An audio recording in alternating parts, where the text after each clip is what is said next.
Well, today we've come to the middle of the island, to Montuiri, and there's an archaeological museum here.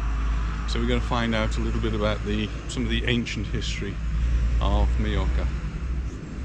We just paid our entrance and come in, and it's a really very well laid out museum with lots of exhibits which are from the local area. So we're just going to make our way down here.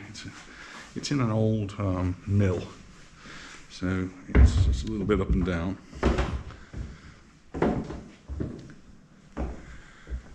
And we've been given a book, which is in English, isn't it? Mm-hmm. Yeah. So it's got an explanation of everything in English, and we've got here some TV presentations and videos of the excavations that have been done on this site. So we're entering from the more ancient of the times, which is the Talayotic period, and that's what we're going to be looking at when we go outside. And what I've read on the internet, the excavations have only really started fairly recently, in the last well, in our lifetimes. I think 1975 was mentioned. And so here are some of the discoveries that they've made, and in remarkably good condition. Clearly they were broken, they've been pieced together jigsaw-like. My students at school would appreciate the mortar there, with a ball for a pestle.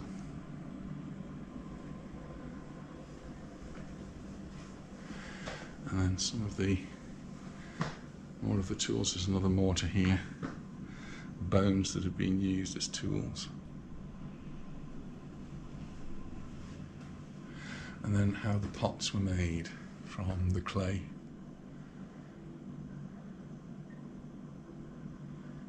So they take the stones and grind it all up.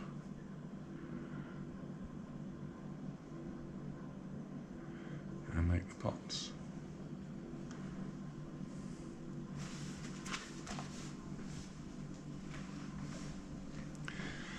And then some of these stones here would be for grinding the corn, wheat.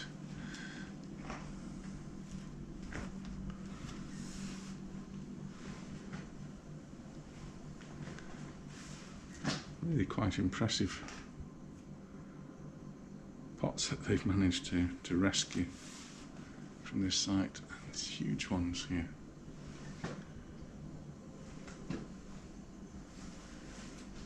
The building itself is really quite fascinating as well. There are lots of ups and downs.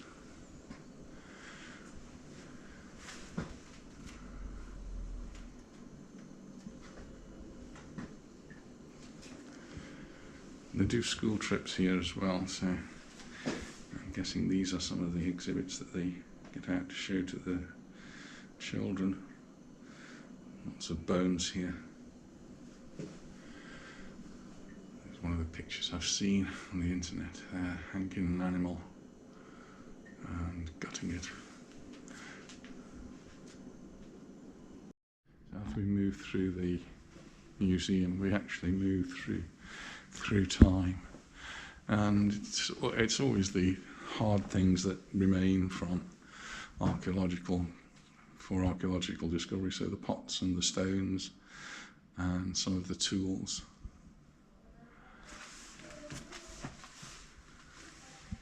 Yeah, lots of stones there. They almost look as though they're stones for throwing, but they're actually grinding stones used in the mortar and pestles, and there seems to be quite a few of these mortar and pestles that they've found.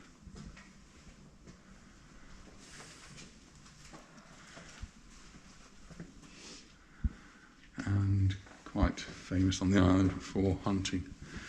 They used slingshots. In Palma, just near to the cathedral, there is a statue of the sling thrower, and this is what they would have used. So they They have a loop at one end, and they would hold the other end, to put a stone in there, swing it round their head, and well, they must have been good shots. They would perhaps kill the animals that they were looking for.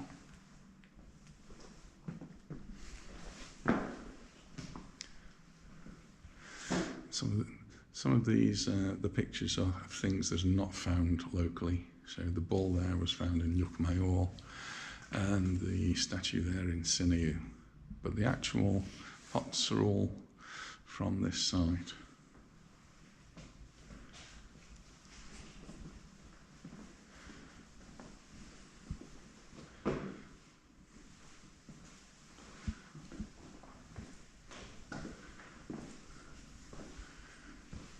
Some more steps. So it's all a little bit up and down here, but it's quite interesting, fascinating. And lots of human remains here, all the different bones. Here's an interesting little grindstone. It's got a hole here which they would put a piece of wood or something, a hole in the top where you drop your corn. And that's actually got a pivot hole down there where you could then put something to locate it, and then turn, and you'd be grinding your flour. Some more of the local finds here. As time went on, they were moved on from using stone tools to metals, and so here we've got some remains of some of the metal tools mixed with some of the stone and bone tools that they were using.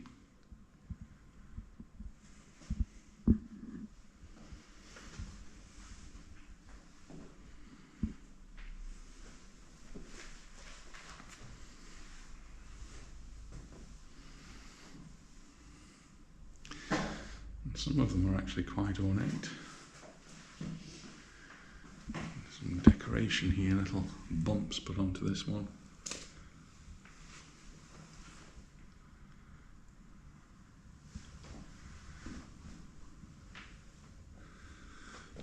And different colouring, so they've somehow added colour to it. These are referred to as the black ones.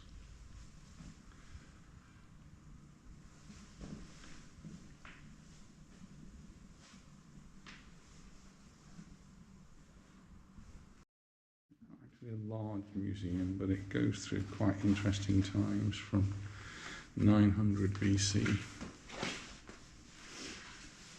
passed through the Talayotic period, through the Roman period, the Romans, and then post-Roman era. And on this side a little bit to do with the excavation.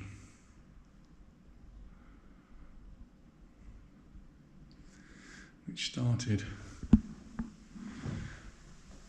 in 1975, so this excavated site didn't actually exist as an archaeological site before 1975. And in 1975 they started excavating and found more and more things, and they're still digging away to find more.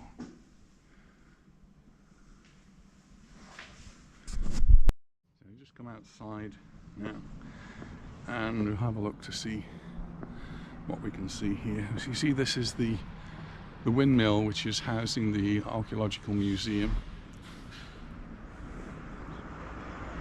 and it's right by the road, so the roads all around. We left the museum behind, and we decided it was much easier to get in the car to actually get to the archaeological site itself. And it's been about a 10-minute drive, and through very windy lanes, very narrow lanes, but we've made it eventually. And this is now the entrance to the archaeological site.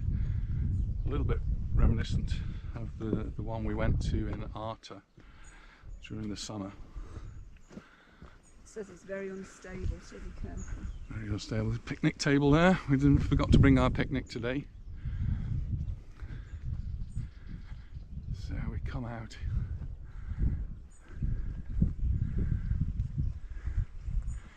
And there's a board here with the explanation of what we're going to be having a look at, and a timeline from ancient times right up to 1400, so from 2500 BC the timeline goes on.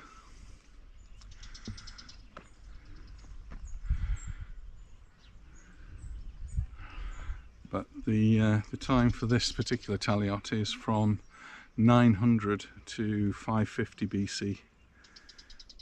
So we really are looking at ancient times. So we'll have a look around, and you can see these huge stones that are here. How on earth did the people in those times manage to move such stones?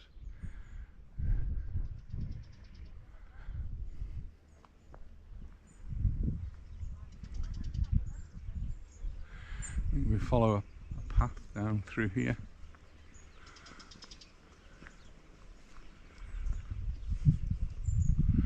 But you can see they are well constructed walls.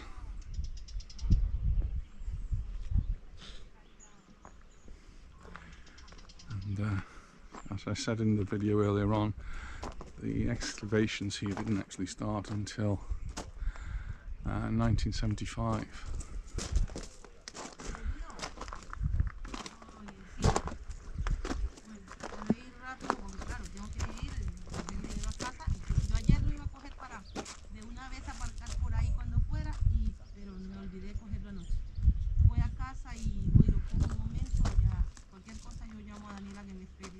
People still working here now.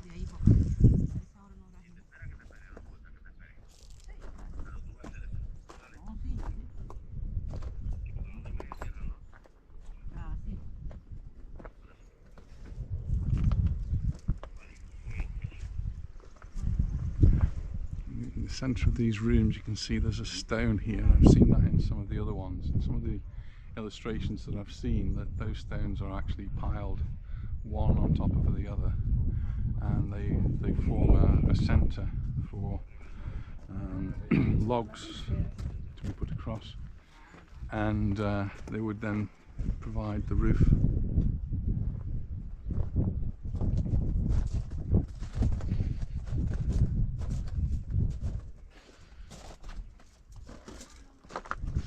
You can see here's another. There's 3 stones there piled up. Some places there's even more. There would have been up to roof height. Interesting to see that the archaeologists are out actually working.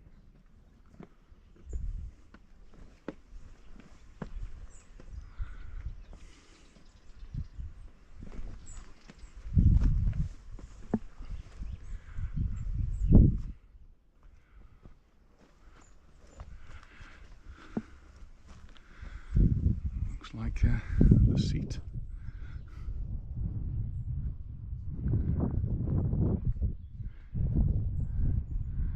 Fascinating to see that. Think that this is like 2,500 years old.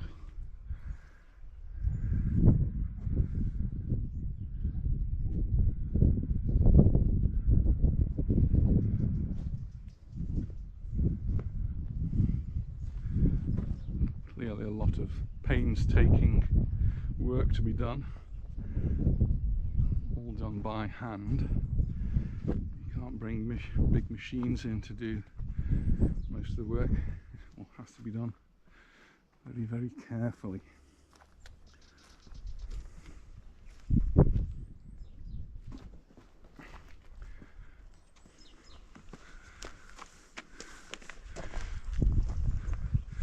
Always been fascinated by archaeology and how ancient people managed to do the things that they did. Here's a little path that walks through 2,500 years ago. Someone would have been walking along this path.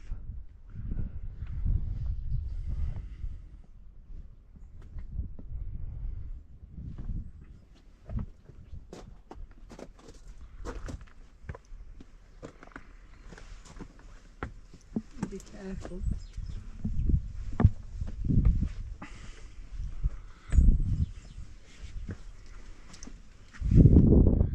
This huge stone up here. How on earth would they lift that?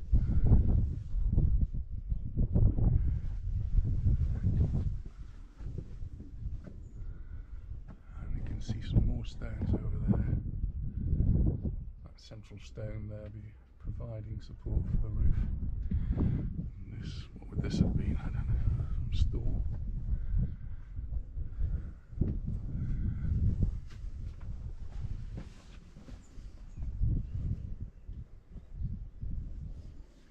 When we were in the Archaeological Museum, things that we were seeing there, all of them were excavated from this site.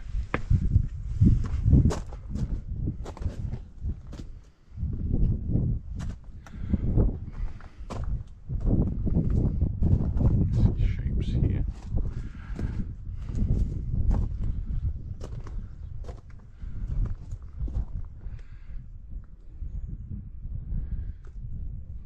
Formations, all fascinating.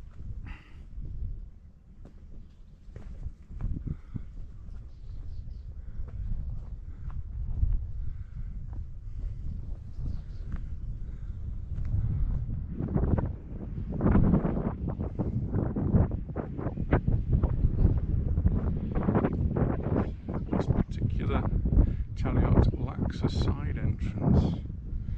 Shows a large contrast between the total surface of the building and the inner chamber.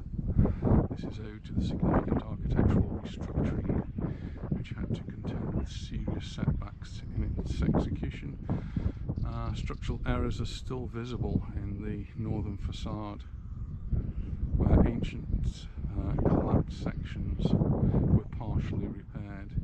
To correct the problems of the stability of the building, the original doorway had to be sealed up, the interior lined up with the new wall, and finally create a spiral staircase built to the new wall in order to access the internal chamber via the roof.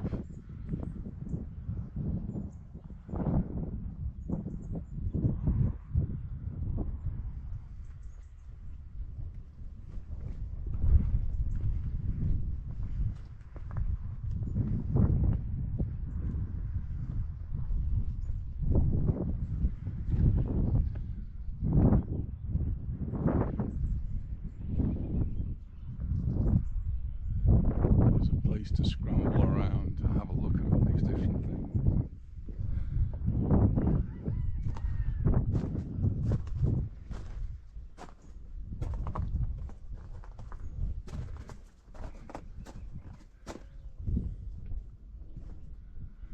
In the beautiful countryside of central sort of Mallorca.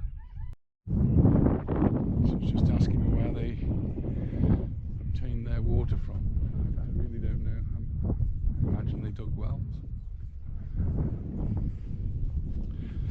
There's an artist's impression here of how they lived within these stone buildings that we are walking around.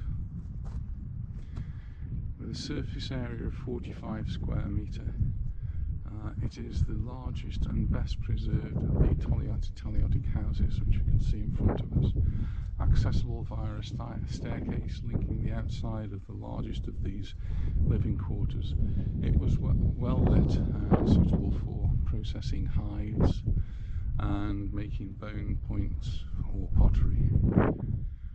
A small opening in the dividing wall led to the kitchen, which still preserved a large stone slab used for food preparation, and where a wide selection of cups, bowls, cooking pots were discovered, originally used for consuming and preparing the daily stew. From the kitchen to the third room was accessed, and this room was quite dark and contained a few domestic finds, a perfect place for shelter and rest.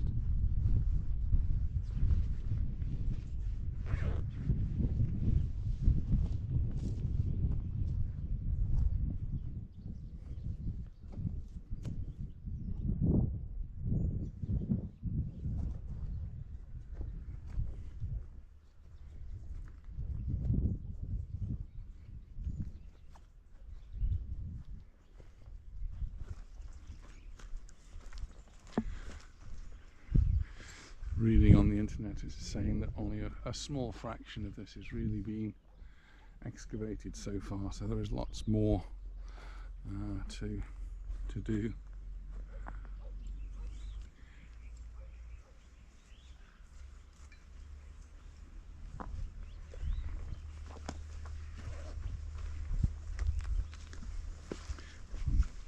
Quite surprised actually to see it's actually a working dig.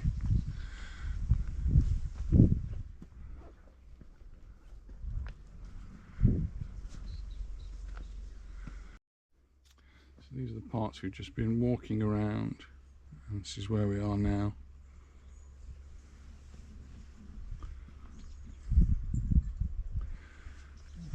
With T1, the big Teleoct right in front of us there.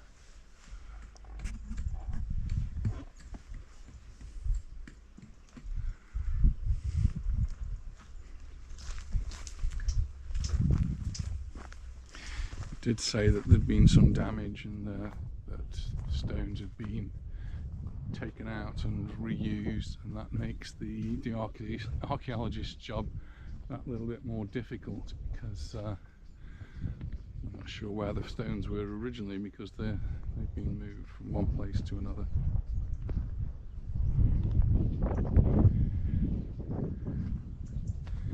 It ends up being like a big puzzle they're trying to solve. The ground is very uneven and there's lots of loose stones, so it is difficult to walk, but very, very interesting if you like your history.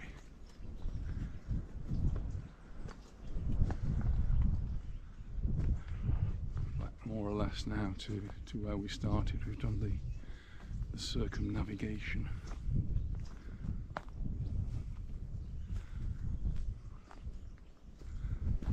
And of course, over the hundreds, thousands of years, you've got the problems of the plants, the trees, and the other plants which will have been growing in the cracks and crannies and forcing things apart. This is actually the T1, this is the biggest of the Teleocts. And the entrance is through a tunnel, which is where Anita's going. Are you going? You want to go through? I'm not sure I'll make it through there, but you can see the huge stones there. And inside there is that stone tower that's been made at the centre.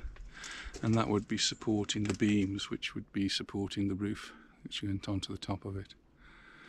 So, someone a little bit younger, a little bit nimbler, and can have a go at going through there, but I'll save that one.